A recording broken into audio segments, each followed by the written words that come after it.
मराठा कुणबी हाताळलेल्या हस्ताक्षरशाही सगळ्यात फरक आहे. तर एक खोटी कुणबी सर्टिफिकेट ज्यांना दिलेली आहेत ते शोधण्यासाठी दुसरी समिती एक नेमूया आपण. कोणत्याही फॉर्जरी डॉक्युमेंटवर किंवा कुठलाही खाडाखोड केलेल्या डॉक्युमेंटवर या ठिकाणी ते इश्यू होऊ नये याची काळजी मराठा कुणबी हाताने लिहिलेला आहे, सरळ सरळ. हा ओरिजिनल दस्तऐवज एक दाखवतो तुम्हाला, तुम्ही नंतर पहा. खोडून लिहिलं आहे, हाताने लिहिलं आहे.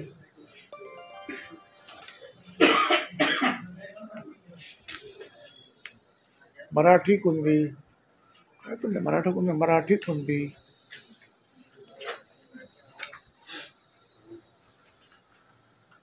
मराठा कुणबी हाताळलेल्या हस्ताक्षरशाही सगळ्यात फरक आहे. म्हणजे असं तुम्ही खडाखोड करून लिहिलेलं आहे, खाली मराठा आहे लिहिलं, वरती कुणबी. तुम्ही हे पहा, तुम्ही ज्यांना बघायचं त्यांनी हे कागद बघू शकता. आणि म्हणून आम्ही मागणी केली, मी आता ते काय करत की जर कुणबी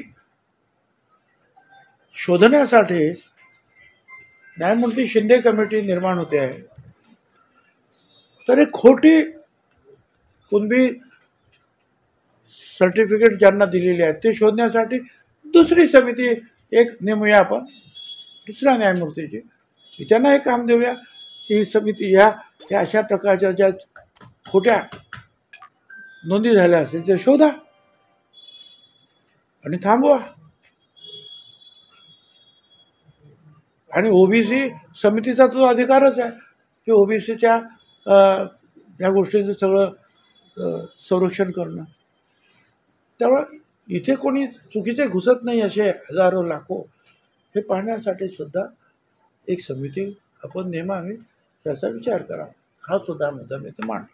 जो सर्टिफिकेट जे इश्यू करणार आहे आमचे जात प्रमाणपत्राचे, त्यामध्ये मराठा कुणबी किंवा कुणबी मराठा हे प्रमाणपत्र इश्यू करताना कोणत्याही फॉर्जरी डॉक्युमेंटवर किंवा कुठलाही खाडाखोड केलेल्या डॉक्युमेंटवर या ठिकाणी ते इश्यू होऊ नये याची काळजी इश्यूइंग ऑफिसरनी केली पाहिजे. जे अधिकारी प्रमाणपत्र इश्यू करणार त्यांनी काळजी घेतली पाहिजे. याबद्दल चर्चा झाली, कारण काही दाखले मान्य भुजबळ साहेबांनी मांडले बैठकीमध्ये. त्यांनी 9-10 असे त्या ठिकाणी पुरावे आणले की खोडतोड कशी कशी होते आहे ते त्यांनी दाखवलं.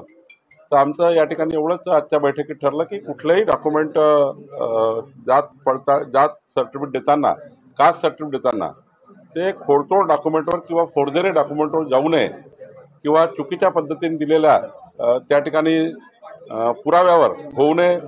जे नियमानी आहे, तिथे मराठा कुणबी, कुणबी मराठा आहे त्याबद्दलचा कुणाचा आक्षेप नाही आहे, अशी चर्चा या ठिकाणी झाली.